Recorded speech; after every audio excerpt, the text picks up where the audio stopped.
À Marseille, nous attend le docteur Louis Fouché, qui est médecin anesthésiste réanimateur à l'hôpital de la Conception à Marseille. Bonjour docteur, merci d'être en direct avec nous.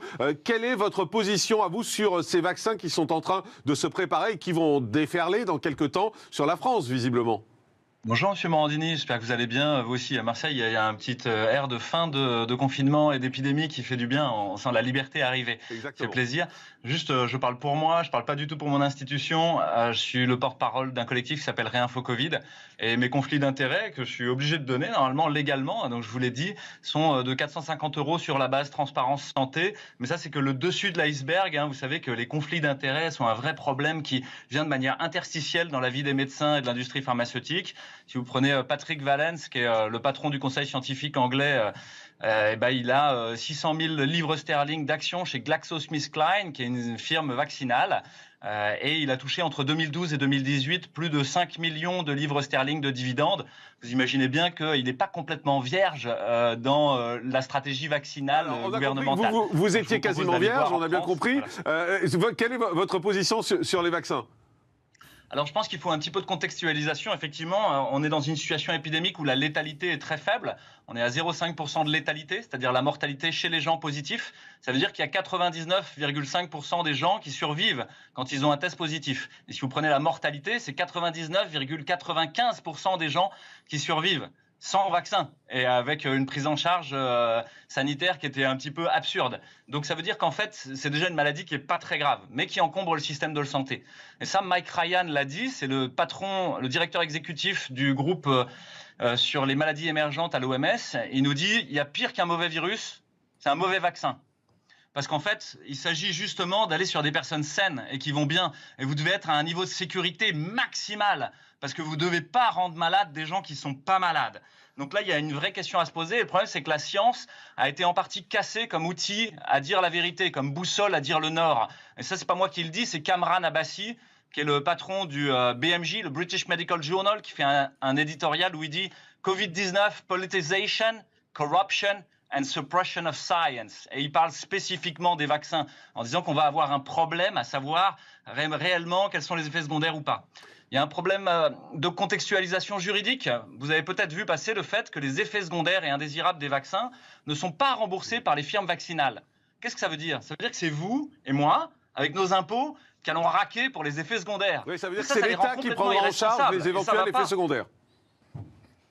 Il ne paye pas pour les effets secondaires, c'est vous et moi qui payons. Oui, c'est l'État, c'est ça. C'est-à-dire que l'État n'a pas intérêt à voir les effets secondaires, sinon il va raquer. Et donc il y a très peu de financement sur la recherche sur les effets secondaires. C'est un vrai problème en France et partout dans le monde. La bibliométrie autour des effets secondaires des vaccins est très particulière, elle est très faible. Il y a très peu d'équipes qui peuvent même travailler dessus. Donc là, on a un problème éthique de fond sur la structure législative et juridique dans laquelle on baigne. Il y a un problème économique, c'est un trop gros gâteau. Il va y avoir trop de conflits d'intérêts, vous le savez en fait. Il y a un problème démocratique, c'est que petit à petit, les médecins, le pouvoir et les marchands prennent le pouvoir sur vous. Bientôt, ils auront droit de cuissage. Donc, vous ne devez pas les laisser rentrer chez vous. C'est l'habeas corpus, c'est vous prémunir contre l'arbitraire. Docteur Louis Fouché, je comprends votre discours, mais juste pour être très clair, globalement, vous êtes d'accord que les vaccins, c'est utile et tous les vaccins qu'on a aujourd'hui sont utiles et sont efficaces. Vous n'êtes pas anti-vaccin globalement. Là, on parle bien du vaccin contre la Covid, on est d'accord? Anti-vax, pro-vax, en fait, c'est des mots qui écrasent la pensée. Les mots sont des fenêtres ou bien ce sont des murs. C'est Marshall Rosenberg qui dit ça, qui est le père de la communication non violente. La pensée des gens qu'on a en face de soi. Est-ce que vous êtes anti-vaccin ou pas, globalement? Non. Bien sûr que non. C'est un outil à disposition. Il faut juste le prendre comme il faut et regarder les stratégies alternatives. Qu'est-ce que vous dites aux gens? Vous êtes médecin, vous êtes dans un hôpital. Qu'est-ce que vous dites aux gens s'ils vous demandent est-ce que quand le vaccin arrive, je dois me faire vacciner? Quelle est votre réponse à vous? Vous leur dites quoi? Vous leur dites non? Est-ce que vous vous souvenez à la fin de Hold Up ce que dit Vincent Réliquet, le patron de l'EMZIB, qui est un médecin super? Quand on lui pose cette question-là, il fait référence internationale. Hein. Il fait et il dit j'ai ma réponse. Et donc vous, c'est ce que vous dites aux patients quand ils vous demandent? Je leur dis bien sûr que non, vous n'êtes ni des cobayes, ni les jouets du gouvernement ou des puissances d'argent. Mais ça veut dire que pour vous, ce vaccin contre l'arbitraire du roi. Bien sûr que non, il ne faut pas vous faire vacciner. Ça veut dire que ce vaccin, pour vous, n'a aucune utilité? Non, pas du tout. C'est-à-dire qu'il faut attendre de savoir s'il est efficace. Et pour le moment, vous n'avez les données que de l'industrie. Il n'y a pas de monitoring extérieur. Donc, quand on vous dit 95% d'efficacité, en fait, vous n'en savez rien. Parce que moi, si je veux vendre ma sauce, je vais vous dire que c'est génial. Hein. Donc, pour le moment, il n'y a pas de peer reviewing réel.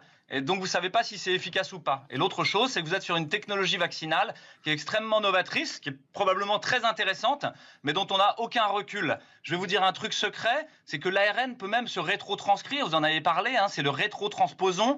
Ça, on a 8% de notre génome qui est composé de ça, de virus rétrotranscrits. Et ça arrive chez les gens qui ont une rétrotranscriptase et une intégrase. Et c'est qui dans notre population? Chez les gens VIH ou porteurs d'HTLV1.